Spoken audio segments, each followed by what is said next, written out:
जय हिंद दोस्तों। आज हम पढ़ने वाले हैं आजीविका का इकाई 5 बाजार के बारे में, जो कि पिछले वीडियो में पहला भाग कर चुके हैं प्रश्न नंबर 42 तक। तो अगला प्रश्न देखते हैं, प्रश्न नंबर 43। तो बॉम्बे स्टॉक एक्सचेंज का मुख्यालय स्थित है। तो बॉम्बे स्टॉक एक्सचेंज का मुख्यालय कहाँ है? तो देखिए मुंबई में है, दलाल स्ट्रीट। ऑप्शन नंबर बी दलाल स्ट्रीट, मुंबई में बॉम्बे स्टॉक एक्सचेंज का मुख्यालय मुंबई के दलाल स्ट्रीट में दलाल स्ट्रीट पर है। ऑप्शन नंबर बी इसका सही उत्तर हो जाएगा।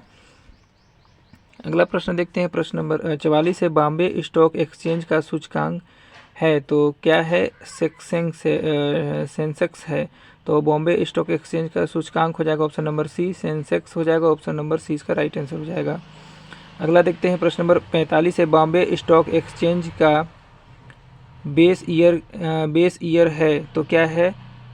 1978, 79। Option number D. देखिए बॉम्बे स्टॉक एक्सचेंज के इंडेक्स सेंसेक्स का बेस ईयर 1978, 79 है। सेंसेक्स की शुरुआत हुई थी 1986 में हुई थी। तो सही उत्तर हो जाएगा ऑप्शन नंबर डी, 1978, 79। अगला प्रश्न देखते हैं, एशिया का सबसे पुराना स्टॉक एक्सचेंज है। तो एशिया का सबसे पुराना स्टॉक एक्सचेंज है Bombay Stock Exchange. Option number C इसका सही उत्तर हो जाएगा। अगला प्रश्न देखते हैं, प्रश्न नंबर 47 है। नेशनल स्टॉक एक्सचेंज की स्थापना किस समिति के सिफारिश पर किया गया था? तो देखिए नेशनल स्टॉक एक्सचेंज की स्थापना फेरवानी समिति के सिफारिश पर किया गया था। ऑप्शन नंबर ए इसका सही उत्तर हो जाएगा। नेशनल स्टॉक एक्सचेंज की स्थापना फेरवानी समिति की सिफारिश पर की गई थी। वित्त मंत्रालय ने निवेशकों तथा शेयर बाजारों को आसानी से पहुंचाने के लिए NSE के स्थापना का फैसला लिया था। तो ऑप्शन नंबर ए इसका सही उत्तर हो जाएगा। फेरवानी समिति के सिफारिश पर नेशनल स्टॉक एक्सचेंज की स्थापना की गई थी। अगला प्रश्न देखते हैं, प्रश्न नंबर 48 है। नेशनल स्टॉक एक्सचेंज का स्थापना कब हुआ था? तो नेशनल स्टॉक एक्सचेंज की स्थापना 27 नवंबर 1992 को हुई थी। यह भारत का सबसे बड़ा तत्कालिक रूप से अग्रणी स्टॉक एक्सचेंज है, जो कि ऑप्शन नंबर बी इसका सही उत्तर हो जाएगा, 1992। अगला प्रश्न है, प्रश्न नंबर 49 है। नेशनल स्टॉक एक्सचेंज का मुख्यालय स्थित है। तो नेशनल स्टॉक एक्सचेंज का मुख्यालय स्थित है वर्ली में है, जो कि मुंबई में है। तो ऑप्शन नंबर बी इसका सही उत्तर हो जाएगा। दोस्तों वीडियो अच्छा लगे तो चैनल को जरूर सब्सक्राइब कीजिएगा, लाइक कीजिएगा और शेयर जरूर कीजिएगा। बहुत महत्वपूर्ण प्रश्न है।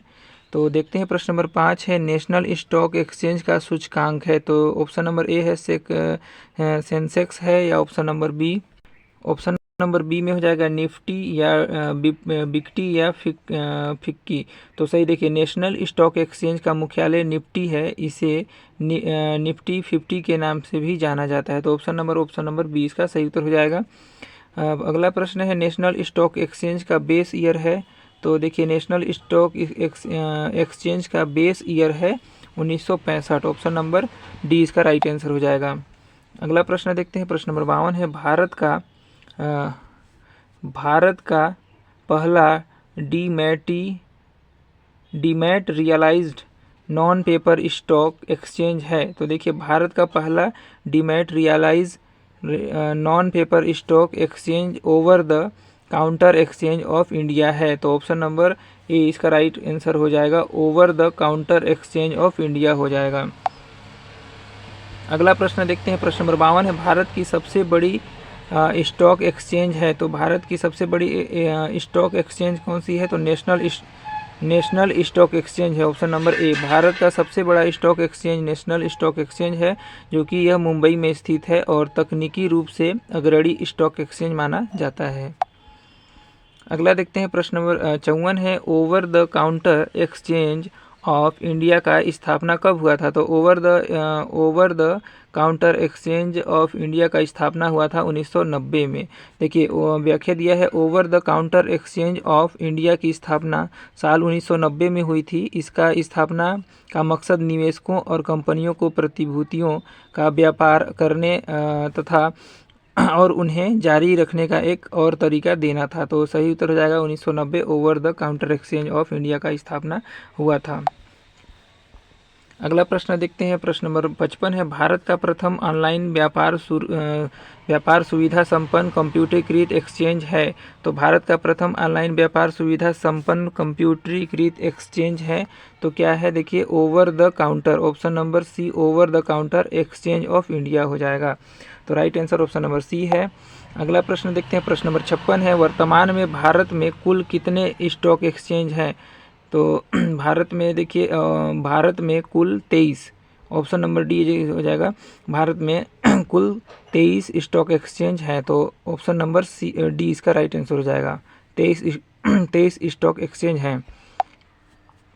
अगला प्रश्न देखते हैं, प्रश्न नंबर 57 है, बुल स्टॉक से आशय है तो जिस शेयर का मूल्य बढ़े या फिर जिस शेयर का मूल्य घटे या फिर पुराने शेयर धारक को मुफ्त में शेयर देना हो।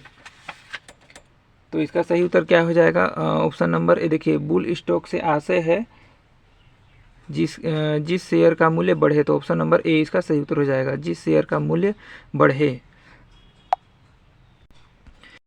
व्याख्या में दिया हुआ है, बुल स्टॉक का मतलब है जिसे शेयर की कीमत बढ़ रही हो या बढ़ने की उम्मीद हो।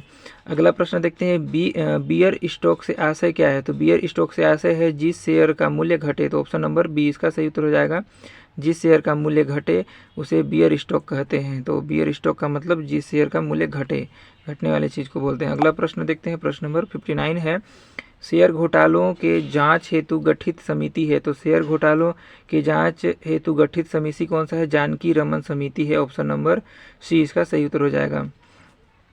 अगला प्रश्न है, प्रश्न नंबर 60 है, शेयर घोटाला जांच हेतु कानून कब बना। तो शेयर घोटाला जांच हेतु कानून बना 2002 में, ऑप्शन नंबर बी इसका राइट आंसर हो जाएगा। अगला प्रश्न देखते हैं, प्रश्न नंबर 61 है, एक बाजार जहां नई प्रतिभूतियां पहली बार खरीदी व बेची जाती है खाली स्थान के नाम से जाना जाता है। तो किसके नाम से जाना जाता है, तो पूंजी बाजार के नाम से जाना जाता है, ऑप्शन नंबर ए हो जाएगा इसका सही उत्तर। एक बाजार जहां नई प्रतिभूतियां पहली बार खरीदी व बेची जाती हैं पूंजी बाजार के नाम से जाना जाता है, इसका right answer option number A हो जाएगा। अगला देखते हैं, बॉम्बे स्टॉक एक्सचेंज का सूचकांक है। तो बॉम्बे स्टॉक एक्सचेंज का सूचकांक है, देखिए तो नार्डसेक, देखिए इसमें दिया है ऑप्शन नंबर ई, नार्डसेक अमेरिका का, डी जोन्स न्यूयॉर्क का, निक्की टोक्यो का शेयर सूचकांक है। भारत में बॉम्बे स्टॉक एक्सचेंज व राष्ट्रीय स्टॉक एक्सचेंज मुंबई में स्थित है। बॉम्बे स्टॉक एक्सचेंज का सूचकांक सेंसेक्स है, तो इसका सही उत्तर क्या आ जाएगा, ऑप्शन नंबर ई, इनमें से कोई नहीं।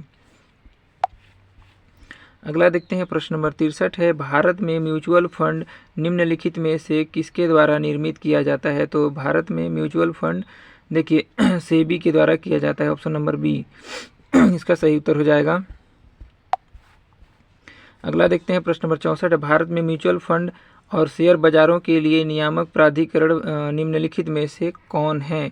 तो देखिए स्टॉक एक्सचेंज हैं, तो option number option number D हो जाएगा, भारतीय प्रतिभूतियां एवं विनिमय बोर्ड हो जाएगा। भारत में म्यूचुअल फंड और शेयर बाजारों के नियामक प्राधिकरण निम्नलिखित में से कौन सा है। तो ऑप्शन नंबर डी हो जाएगा, भारतीय प्रतिभूति एवं विनिमय बोर्ड।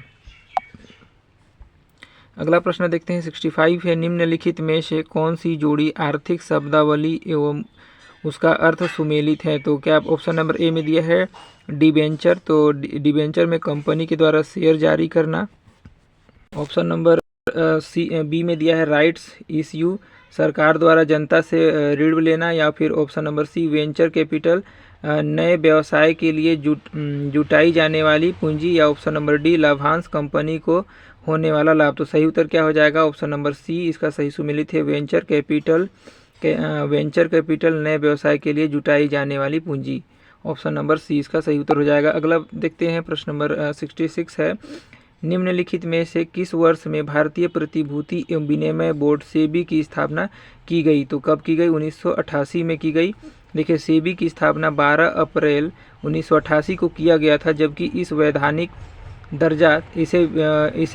दर्जा 30 जनवरी 1992 को दिया गया था। तो इसको वैधानिक दर्जा मिला था 30 जनवरी 1992 को। तो सही उत्तर हो जाएगा ऑप्शन नंबर बी 1988। अगला देखते हैं प्रश्न नंबर 67 है अर्थशास्त्री कुर्नो के अनुसार बाजार की परिभाषा है। तो देखिए कुर्नो के अनुसार बाजार की परिभाषा है बाजार का अर्थ है उस समस्त क्षेत्र से होता है जिसमें क्रेता व विक्रेता एक दूसरे के साथ इतने निकट संपर्क में होने हैं। क्या लिखा है? बाजार का अर्थ, ऑप्शन नंबर ए इसका सही उत्तर हो जाएगा। बाजार का अर्थ उस समस्त क्षेत्र से होता है जिसमें क्रेता व विक्रेता एक दूसरे के साथ इतने निकट संपर्क में होते हैं। तो ऑप्शन नंबर ए इसका सही उत्तर हो जाएगा। अगला प्रश्न है प्रश्न नंबर 68 है बाजार के निम्नलिखित विशेषता है। तो बाजार के देखिए विशेषता है क्रेता और विक्रेता का होना और स्वतंत्र प्रतियोगिता होना चाहिए, और बाजार का पूर्ण ज्ञान होना चाहिए। तो सही उत्तर क्या हो जाएगा? विशेषताएं ऑप्शन नंबर डी हो जाएगा। उपरोक्त सभी बाजार के विशेषता हैं। अगला देखते हैं प्रश्न नंबर 69 है बाजार का वर्गीकरण निम्नलिखित आधार पर किया जाता है। तो क्षेत्र के आधार पर, समय के आधार पर या प्रतियोगिता के आधार पर। तो देखिए बाजार का वर्गीकरण देखिए तीनों के आधार पर किया जाता है, क्षेत्र के आधार पर भी और ऑप्शन नंबर बी समय के आधार पर भी और प्रतियोगिता के आधार पर भी किया जाता है। तो ऑप्शन नंबर डी इसका राइट आंसर हो जाएगा। अगला प्रश्न देखते हैं प्रश्न क्षेत्र के आधार पर बाजार को कितने भागों में विभक्त किया गया है। तो क्षेत्र के आधार पर बाजार को चार वर्गों में विभक्त किया गया है। तो ऑप्शन नंबर सी इसका राइट आंसर हो जाएगा। अगला देखते हैं प्रश्न नंबर 71 है स्थानीय बाजार की निम्नलिखित विशेषताएं हैं। तो बाजार केवल उन्हीं वस्तुओं का क्रय विक्रय किया जाता है जो उसी स्थान विशेष से उत्पादित होती है। स्थानीय बाजार के क्षेत्र सीमित होता है, स्थानीय बाजार के क्षेत्र सीमित होता है ना, ऑप्शन नंबर बी। और स्थानीय बाजार में शीघ्र नष्ट होने वाली वस्तु जैसे दूध, दही, सब्जी आदि होते हैं। उपरोक्त सभी, तो सही उत्तर हो जाएगा उपरोक्त सभी। स्थानीय बाजार के में स्थानीय बाजार के तीनों विशेषताएं हैं। तो ऑप्शन नंबर डी इसका राइट आंसर हो जाएगा। नेक्स्ट क्वेश्चन है देखिए प्रादेशिक बाजार के निम्नलिखित विशेषताएं हैं। किसी वस्तु के क्रेता विक्रेता एक विशेष प्रदेश या बड़े क्षेत्र में फैले हों, या ऑप्शन नंबर बी में दिया हुआ है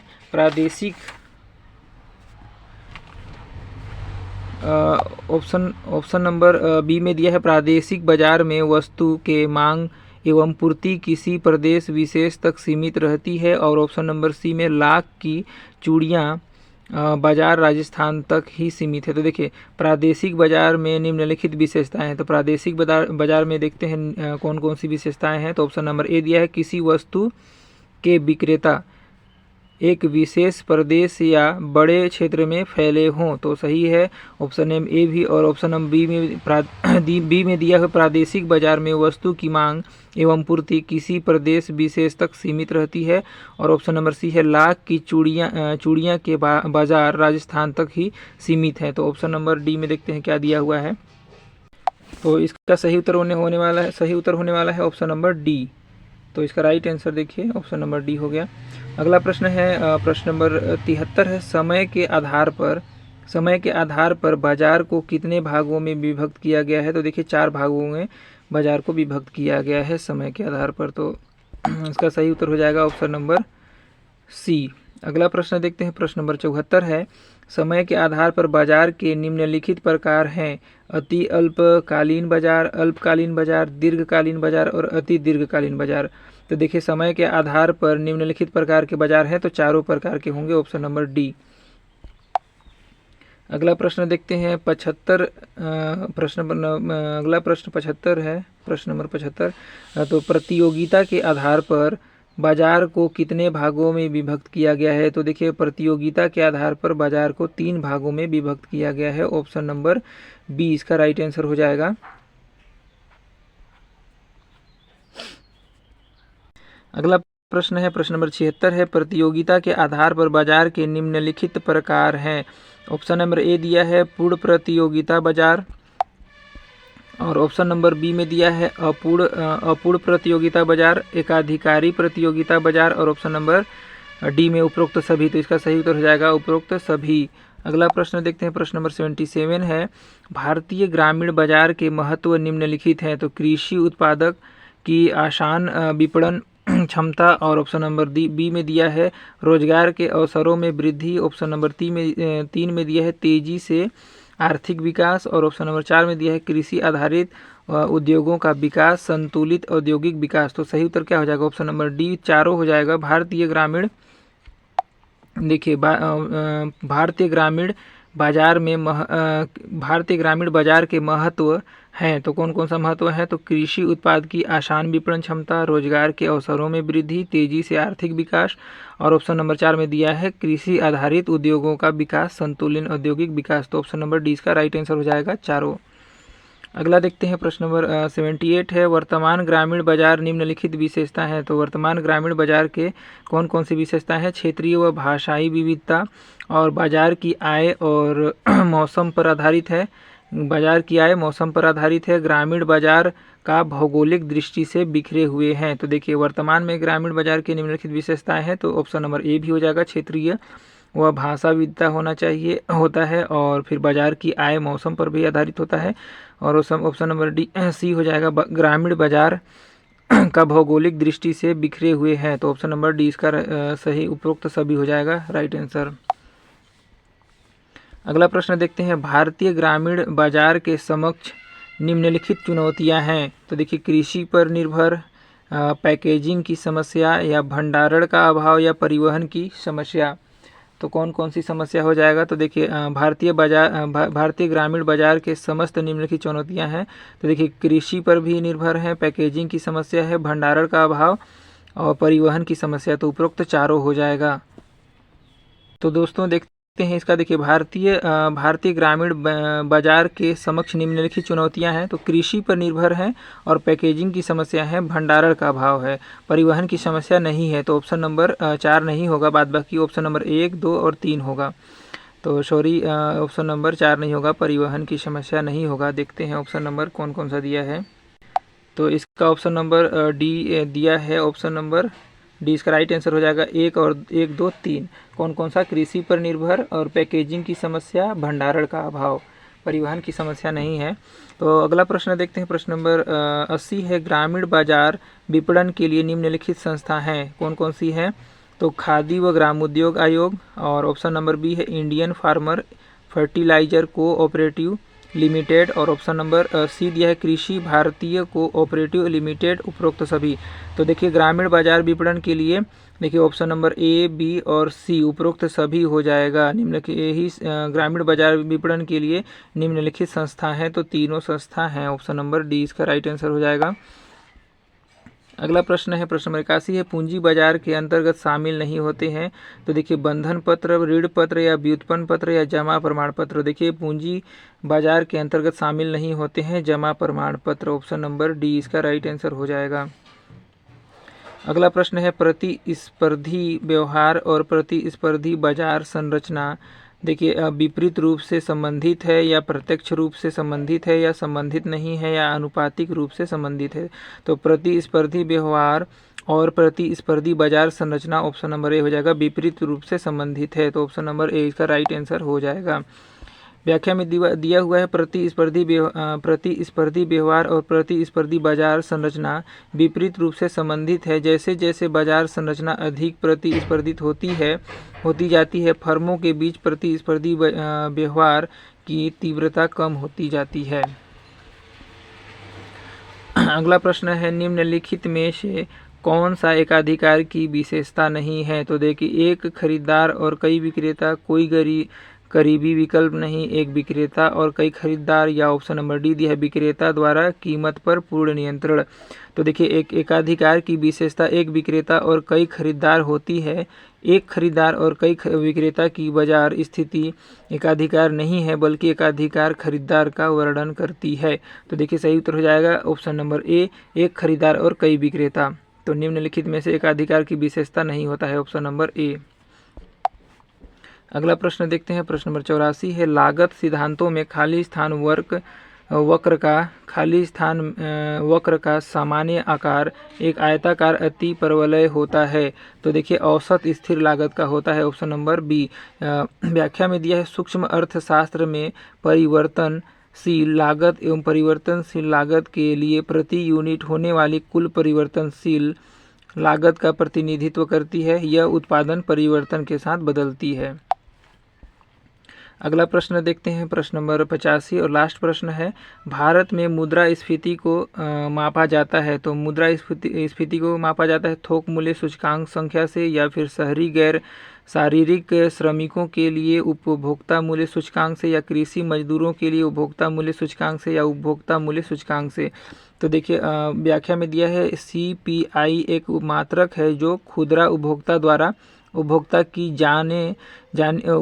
जाने वाली वस्तुओं के मूल्य स्तर में बदलाव को मापता है, जो अर्थव्यवस्था के माप पक्ष पर है। तो सही उत्तर क्या हो जाएगा, उपभोक्ता मूल्य सूचकांक, ऑप्शन नंबर डी इसका राइट आंसर हो जाएगा।